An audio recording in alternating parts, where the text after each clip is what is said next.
move ahead to another exciting fixture, Newcastle versus Wolves. It was mainly a one-sided fixture. Newcastle dominated the game, and we've seen in recent time that Wolves' defense is quite leaky. I want to believe they are the worst defense in the league. They've conceded over 42 goals. It was also an enjoyable fixture. He ended 3 goals to nil, 2 goals and an assist from Isak, and the last goal from Gordon. This goes a long way to show the mentality of Isak, who is in the talk of a transfer. Most players are usually overtaken by the nature of the transfer window and how it turns out, but Isak has kept his head down and doing what he does best. We also go to Ipswich versus Brighton. It was a match that started really well, the two teams getting at each other, but he ended 2-0 in favour of Brighton, with 2 goals coming from Mitoma, who hasn't sparked the lights this season like he did in the previous season. A beautiful goal from him, and the second goal from Ruta. Ruta has been ever present for Leeds, for Brighton this year, always available. He's a centre forward but can play on the left and on the right. He's been mostly used on the right for Brighton this season, but he has always delivered. Move on to another tight fixture, Everton versus Aston Villa.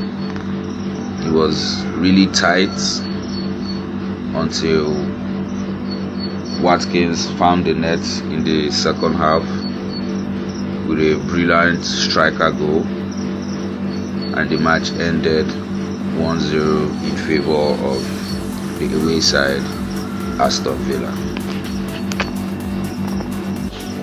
We move over to a more exciting fixture, the London Derby, West Ham versus Fulham.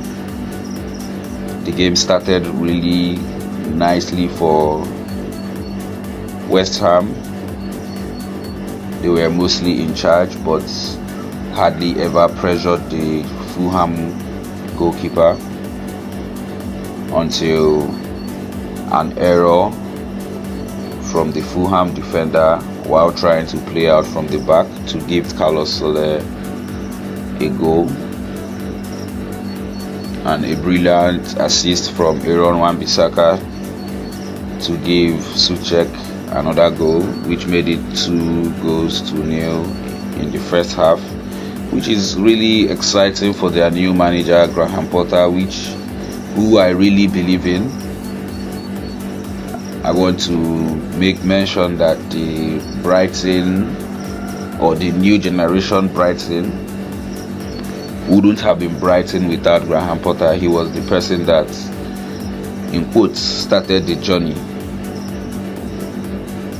that a whole lot of other managers, including the Marcel manager, enjoyed, De Zerbi.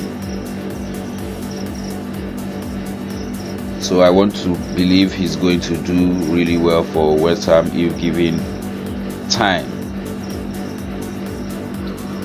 The second half started with Alex Iwobi. I'm sure he was trying to cross the ball, but there was no contact and the ball went to the post, making it 3-1. Another gift by the Fulham goalkeeper Bernard Leno, this time to Lucas Paqueta, making it 3-1. Before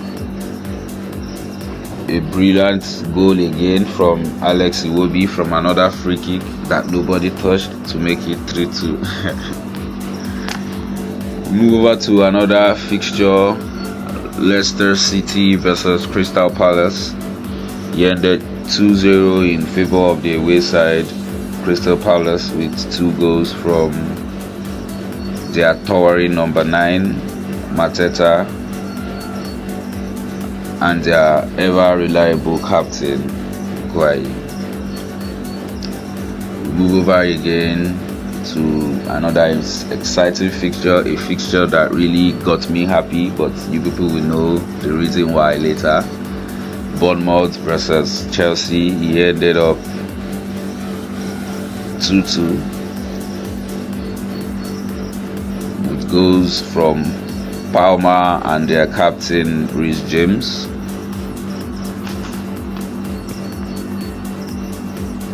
And goals from Kluivert from the penalty spot and Semenyo.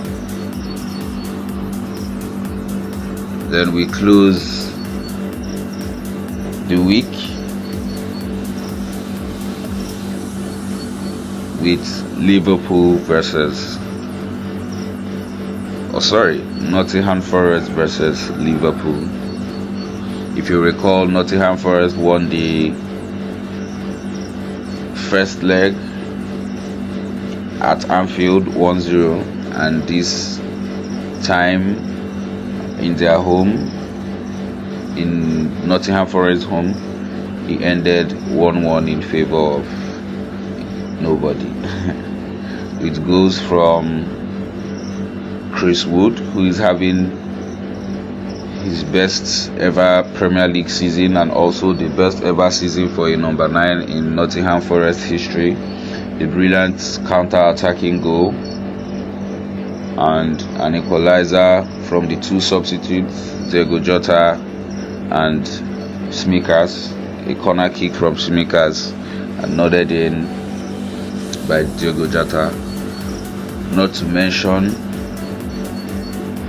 2 touchline clearances by Ola Aina and the Nottingham Forest goalkeeper Sells. It shows they are in for something big. I believe they will qualify for Europe, maybe not the Champions League, but I want to believe they will qualify for the Europa League and the Conference League.